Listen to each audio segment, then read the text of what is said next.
money. Today is about money. Hey there, Shelly here. Welcome to Manifest Your Bliss. Today is day 6 of our gratitude challenge, and I'm excited. This is a great topic. It's one of my favorite topics to talk about. And so welcome. I'm glad you made it all along. We're going to pull this back out in a few seconds. But, I wanted to start today. First of all, I hope you listen to the podcast. It is episode 24 when you go to Manifest Your Bliss on iTunes or wherever you are going to listen. You can do iTunes, Anchor, Google, whatever. There's all kinds of platforms that carry Manifest Your Bliss podcast with Shelly. So find it, listen to the episode. There's a link also in the email. You can also go to manifestyourbliss.com and find it there. But anyway, so what is money? You can have lots of different definitions of money, but money is basically just a commodity. It's just a way that, this piece of paper, right? Because it's really just a piece of paper, but this is how I trade for something that I want, right? And so, but let's go a little bit deeper about really what the meaning of money is.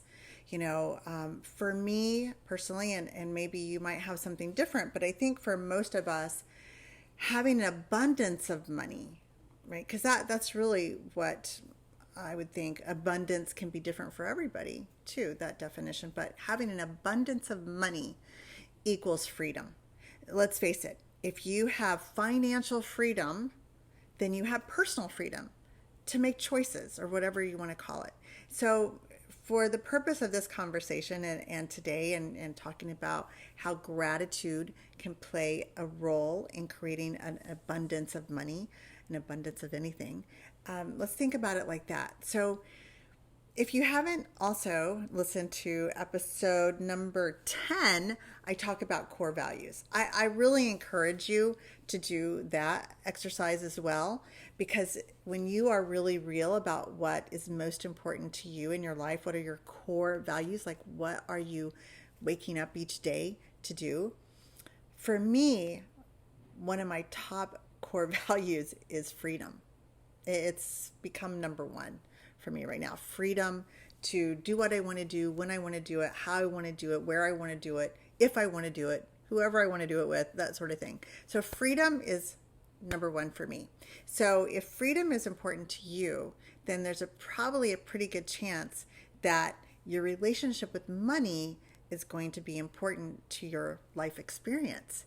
So how do we create a better relationship with money? Because when you listen to the podcast, I talk a lot about, our beliefs around money start in our childhood. And it's typically very similar to whatever our parents' beliefs are, because they were the ones paying for everything for us or not paying for it. So we learn from watching the people around us how they felt about money, and we kind of got that belief. So can you change belief? Absolutely. And of course, you know what I'm going to say, that gratitude is a great way to do that. And we'll talk about the gratitude way of changing beliefs. But there's also other ways, I do a lot with daily affirmations and cards. And I'm going to be diving a lot more deeply into Abraham Hicks, the teachers that I follow, but they have these cards, and I love these cards, and they have them on every topic. But the ones that are money and the law of attraction cards, I don't know if you can see that. You can get those, you can order them, whatever. But I love these cards, and maybe I'll post these on my website or if you're in the Facebook group. But just every day, pick a card.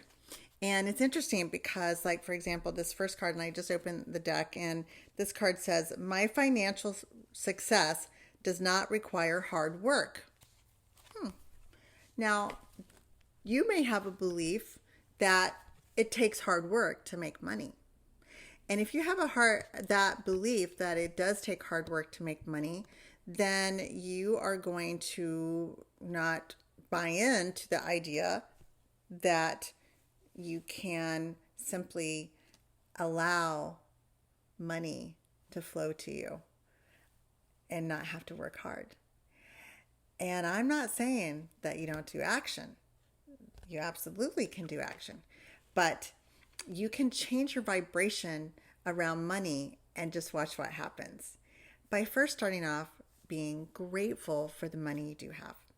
And you can basically say, thank you for my paycheck. Thank you for my house. Thank you. And do the exercise that I talk about in the podcast about going back into your childhood.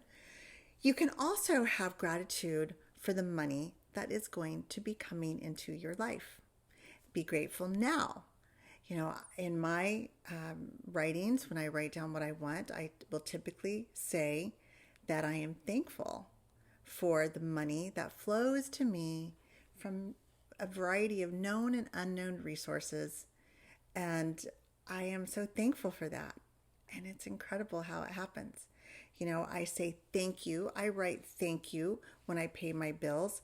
When I have a bill, when it comes in, I usually write, of course, we don't get our bills much in paper forms anymore, but thank you for the money to pay this bill.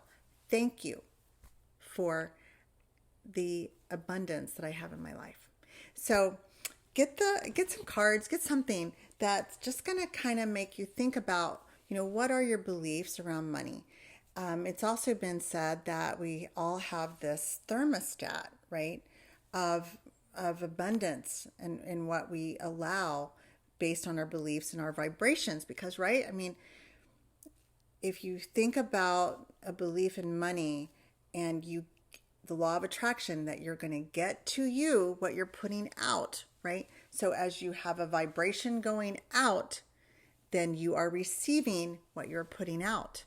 So the point that I was going to make about that is that, you know, get real about what the vibration is that you're sending out in order to receive what it is that you want. So get clear on what you want, understand your relationship with money and your core values around money. So what was I going to say? Oh, the $100 bill. Do this activity. It's really kind of cool. There's lots of different activities you could do, but I have been carrying a $100 bill in my wallet for many years, and sometimes I spend it and go grab another one. But if you have this $100 bill in your wallet and you see it there, at any time you know that you can buy that, right? Whatever it is, you know that you can buy it. I can buy that. And it just starts creating this comfort level around money that I can choose to spend money. Money is abundant and it flows to me. And I have all the money I can ever spend. And if you really start saying those things and believing these things, you will be crazy shocked to find out that you actually do have all the money that you can spend. There is no lack of money at all. It's in abundance in this world, and it can flow to you freely when you allow it. So enjoy today. Get real about your beliefs on money. And if you want to have an abundance of money, then do some little exercises, get some cards to have some fun with it. But most importantly, find out what your true value is of money and what it really means to you and your relationship with money. And do you need to make some tweaks to it? So thank you. Have your best day ever, and I will see you back again tomorrow for day 7.